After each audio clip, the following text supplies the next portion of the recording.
I'm sure a lot of you guys are aware of what's going on in Ohio. There was a train derailment in East Palestine. It was carrying a lot of dangerous materials. They decided to set off a fire on one of the train cars, and the results were somewhat disastrous here.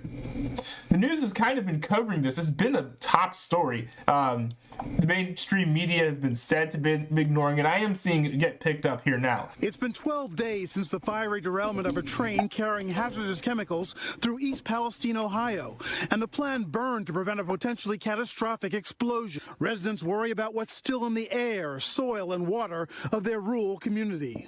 Don't tell me it's safe. Something's going on if the fish are floating in the creek. Ohio officials confirming some 3,500 fish died in these waters. This is an insane story.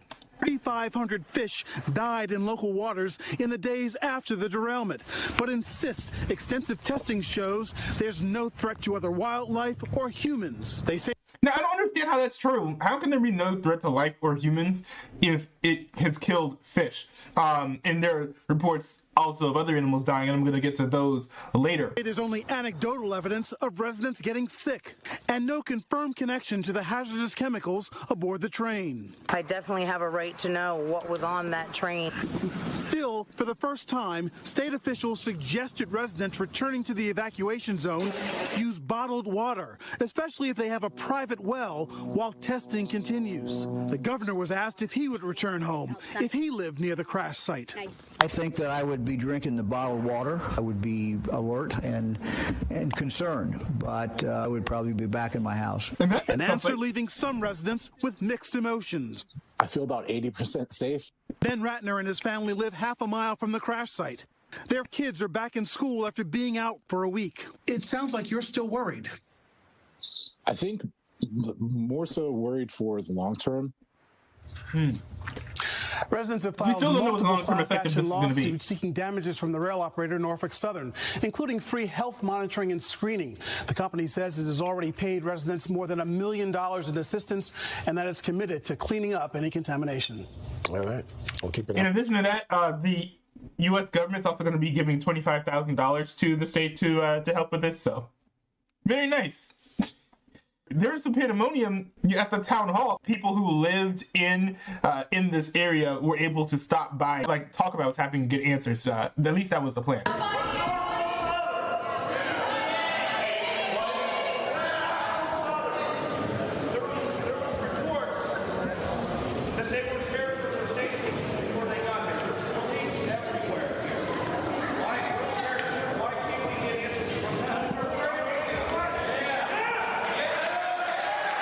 It's a good question because there are a lot of questions surrounding Norfolk Southern, and we're going to get into those later. Norfolk Southern was invited. They were the ones that were pro this cable thing when I was against it and wanted it in the auditorium. Okay? We invited them many times. They were at all the meetings. Then the day I get a phone call that they didn't feel safe. I understand, sir. I'm just as frustrated as you. I'm just as frustrated as you guys.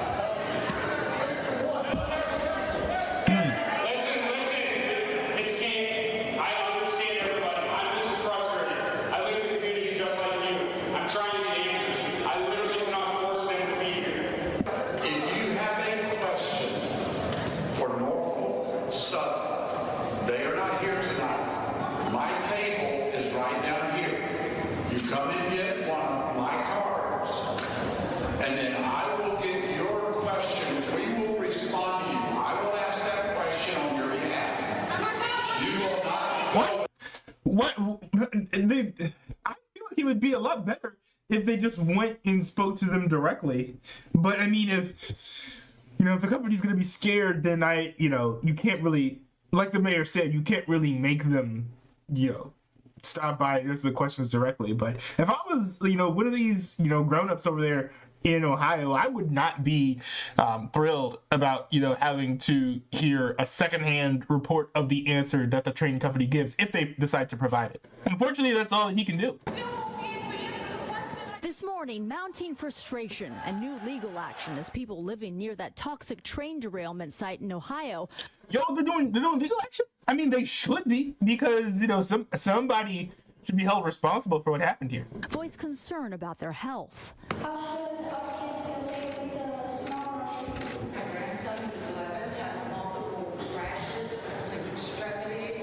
We went to Akron Children's Hospital with my grandson, and we're told that they do not have anything set up a protocol yet for testing for the cause of these symptoms. My goodness, why don't they? Okay, one thing is like, why are they there?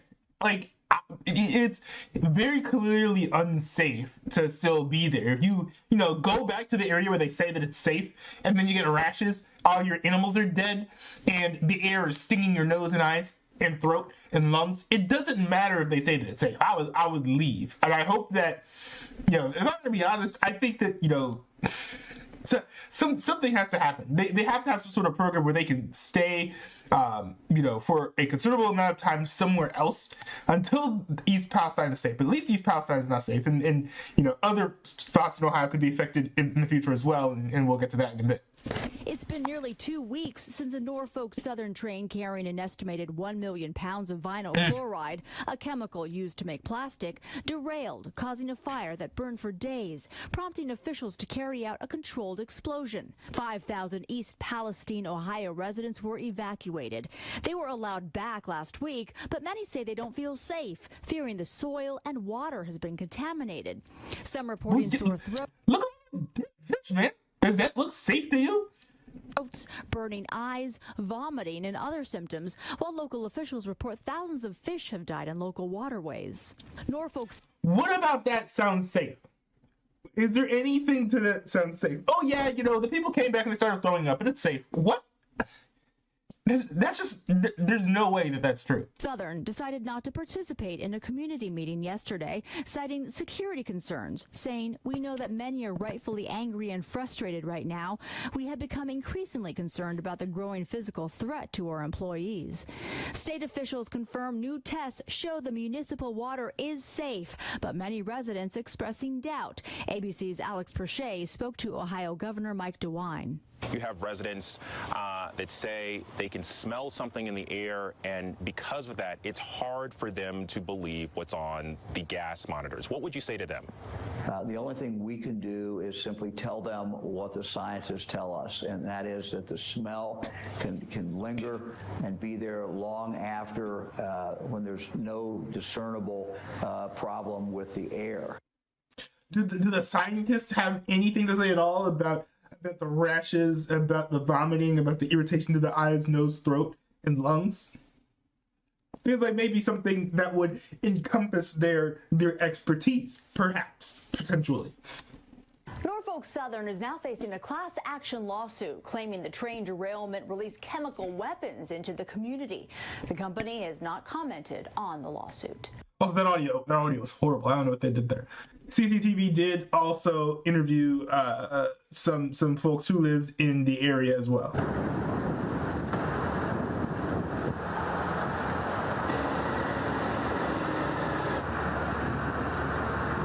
So if you can make it back to spring out, because that's a little bit of sunshine for them. Even the Put this in here.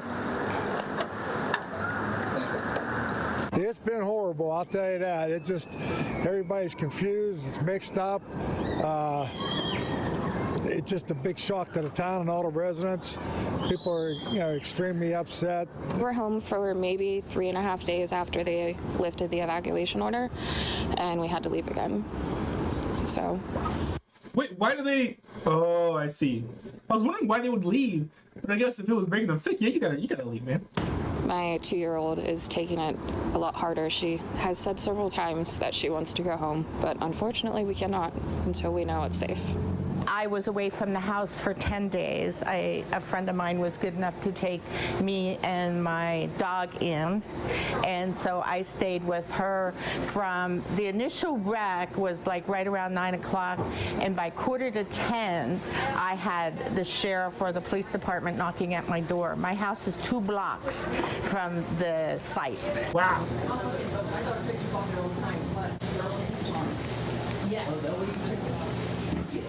It is great that a lot of people are deciding to leave after getting sick because they went back.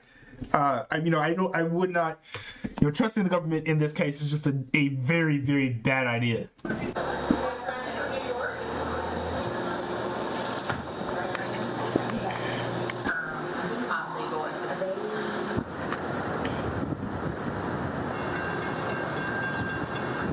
Just to hear the heartbreak, the trauma that the kids are going through, that's probably what breaks my heart the most, because we're just coming off the pandemic and these kids are just starting to get another sense of, or their sense of normalcy back, and now we've completely wrecked their world again with this train derailment. So the kids probably are what we're wanting to help the most.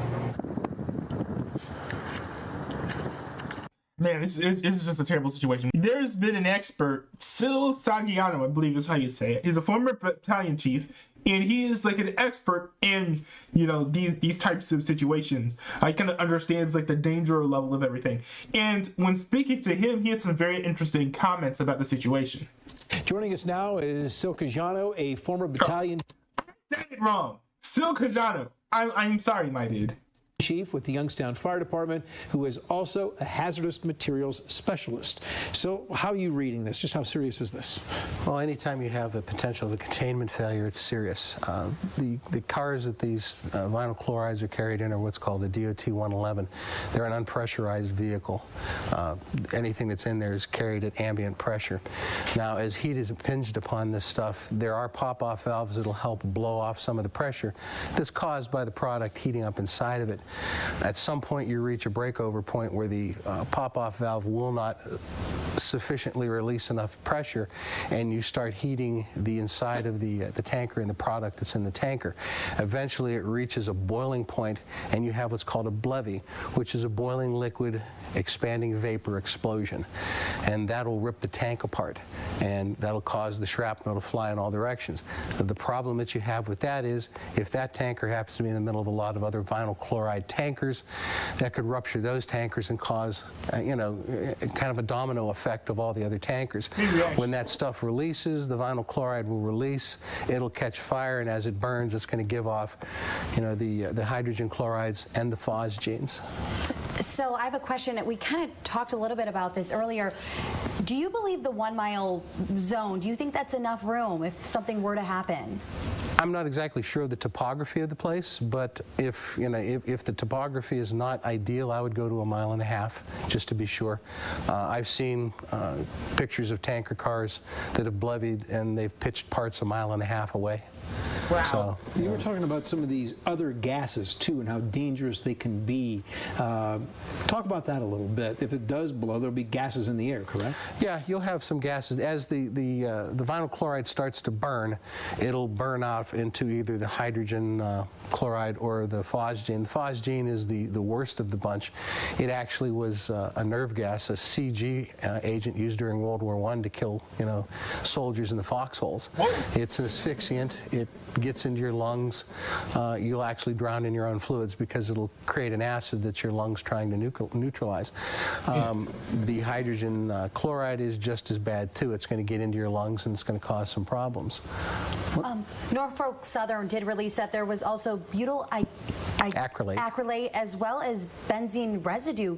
What are the dangers associated with those? The butyl acrylate is kind of similar to that of the vinyl chlorides. It's extremely flammable. However, unlike the vinyl and the hydrogen chlorides and the phosgenes, it's not as deadly. Phosgene is dangerous at like 3 parts per millionth. So if you can imagine this room surrounded by 1 million ping pong balls, if only 3 of them got into the room, you'd be in trouble. So it's not as bad, but it is still bad. It's not a cancer-causing agent like vinyl chlorides and the other ones. And the benzene, and that's where a lot of like the long-term concern is from, because with things that cause cancer, you don't get the cancer, until at least like a few years down the line. So people aren't sure if they're being affected in that way yet or not. Residual, sometimes having a little bit of benzene left in a container is worse than having a full container because of the vapors, and it could potentially explode. What's the best case scenario out of this? Best case scenario is they cool the temperatures down. I'm sure they're monitoring it with thermal imaging cameras and standoff thermometers, and I'm sure that's probably what has precipitated their advisement that things have changed. They've noticed temperature gradient change. Cooling it off, it falls below the explosion temperature, and they're able to get it under control. Worst case, it blows. Yep. Sam Cajano, thanks for joining us. We sure do appreciate it. Thanks for coming. It's crazy. Now, there's more reports on the ground of exactly how dangerous this is real quick before we wrap this up. And again, we don't 100% know everything that's been going on. We don't know if there's some sort of government obfuscation of like what's happening. We don't even know the full extent of who is going to be affected and who's not going to be affected by this. But here we've got J.D. Vance of Ohio just taking a look at what he found. Hey guys, so I'm here at Leslie Run, and there's dead worms and dead fish all throughout this water. So, something I just discovered is that if you scrape the creek bed, it's like chemical is coming out of the ground. Can you come here and let me just show this to people. I don't know if you're going to see this on the camera, but watch this. Just see that chemical. Absolutely crazy. Like it looks like that looks terrible. Now I've seen something similar to that, like places where like oil's like been in the water, but only like a little bit. I've never seen it at this scale. This is insane. Out of the creek, this is disgusting. And the fact that we have not cleaned up the train crash, the fact that these chemicals are still seeping in the ground is an insult to the people who live in East Palestine. Do not forget these people. We've got to keep applying pressure. That's how we're going to fix this problem. Thank you. And I appreciate J.D. Vance, a senator actually calling for more action, because we haven't really seen, similar rhetoric from a lot of other politicians. Even the line doesn't really seem to be kind of as motivated and upset by this whole situation. Someone there in the comment section has a good point. It says, it is a conundrum that all that soil will have to be dug out and put somewhere, while the process of digging it out will damage that ecosystem. It will indeed take a lot of work to put the area back the way it was. It may take up to a decade to restore what was damaged. We've also got the individual who reported so many dead chickens that she raised, I believe, just came home and found the chickens dead. It's terrible. Now, we told you about that strong scent and the air quality. There is one woman who lives in Mahoning County who's not all that sure that the situation there is safe. First News reporter Nadine Grimling talked with her today. She joins us here with that story. Nadine. Well, Stan, even though North Lima is about 10 miles away from East Palestine, Amanda Brashear says when she went to let her dog out last night at about 10 o'clock, the smell made her eyes water. And she also believes it could be why her chickens are now dead. I walked up to the cage, and this is what I found. Amanda Brashears was going to feed her 5 hens and rooster this morning when she discovered them all lifeless, practically in the same position, with no signs of a predator entering their enclosure. I'm beyond upset and quite panicked, because they may be just chickens, but they're family. Brashear says her chickens were alive and well yesterday. She believes the smell following the detonation of the train carrying chemicals that derailed in East Palestine is to blame for her birds' sudden death. My video camera footage shows my chickens were perfectly fine before they started this burn. And as soon as they started the burn, my chickens slowed down and they died. If it can do this to chickens in one night, imagine what it's going to do to us in 20 years. Officials have said that the smell wasn't toxic or dangerous, but still advised people in the Mahoning Valley to stay indoors Monday night as a precaution. Well, if you tell people to stay indoors, then you probably know that there's some sort of health risk. I would imagine, right? If everything's safe, then you don't need to hide in the house. For them to say the air quality is okay, I'm calling BS. I'm going to be taking my birds to the vet to have them examined. They're being held responsible. Well, sources say this isn't the only incident like this that they've heard of in the past day, but the Ohio Department of Agriculture says they haven't heard of any problems following that controlled release.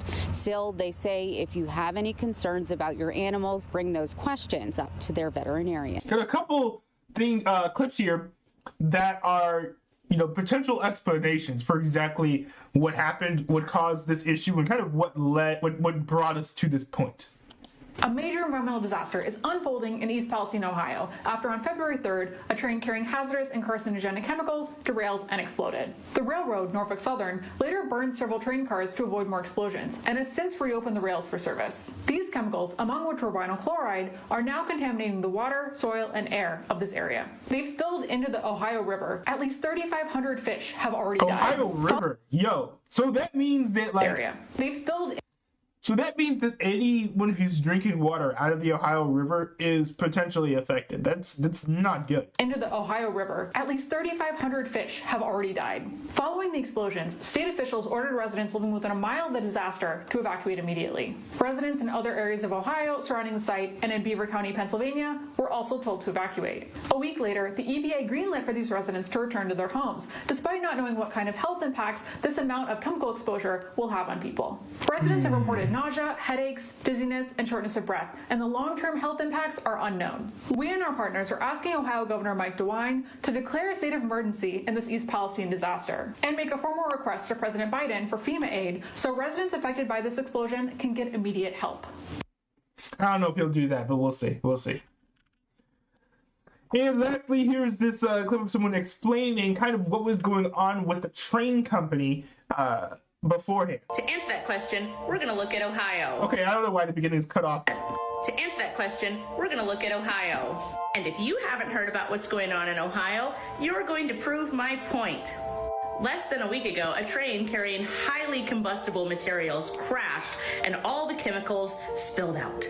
The National Guard had to step in and do a controlled burn of these chemicals so that there wouldn't be a major explosion, which produced this toxic mushroom cloud over Ohio. And this is slowly heading eastward towards New York City and Pennsylvania. That's like the scariest thing, that it's just like carrying across the country, because now we don't know if this is going to lead to acid rain or other negative effects across everyone who's going to be just under these clouds.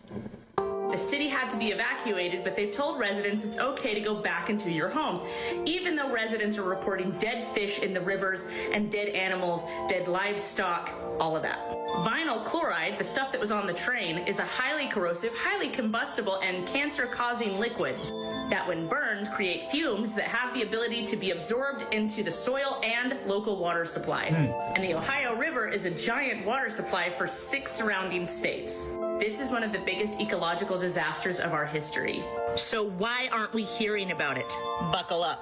The train company, the corporation responsible for this, they were warned that this could happen. That company is Norfolk Southern. You may remember them from the railroaders' strike. You know, the one where the railroaders asked for better safety conditions and upgraded infrastructure and sick leave. And then our president stepped in and said, no, yes, I remember company. Oh, but don't worry, they've offered $25,000 to help with disaster relief, or roughly $5 per resident, while the damages are estimated to be upwards of $500 million, and that's like, it's crazy that the railroad company is actually offering more money in relief than the government is. The small end. The thing is, guys, the government was warned that this could happen. Railroaders themselves went on strike because they knew that this could happen. And now that it has happened, the government is not doing what they need to do. The National Guard even assaulted a reporter who was reporting on this. Oh yeah, that was awful. If you guys have not seen that video, go check that out. That was just terrible. Not even, it was like third world country type behavior. The governor has told people to go back to their homes. Guys, it's not safe to be in your homes right now. It's not safe to go back. The people in this town are going to be dealing with lifelong health complications because of this, if not people in the surrounding states. Like I said, the soil is contaminated. the water is contaminated. And this corrosive chemical is also flammable. So you have flammable water in your showers, in your sinks that you're drinking. We probably won't know the true extent of this disaster for 10, 20 years, but it's not good. So can we trust the government? Thanks to lobbying? No. The government gets big paychecks from companies like Norfolk Southern and from our media conglomerates, which is why we're not hearing about this. And the train company and the media and the government, they all hope that we forget about this soon enough and go on with our lives like we forgot about Flint, Michigan. You can't trust the government. Well, I mean, it's gonna be hard to go back to your life if like your 7-year-old kid is like throwing up because of the air. It's terrible, but it gives me the vibes. Like I remember like talking about I remember talking about first world countries and third world countries and also second world countries, where it's like the second world countries like you're like a first world country becoming a third world country, and I feel like just with this whole situation just gives me like just that eerie feeling because these sorts of like disasters aren't generally sides that the country's doing well, that you just got like trains literally running off the rails and exploding, particularly ones that are carrying like dangerous chemicals. It's just not good.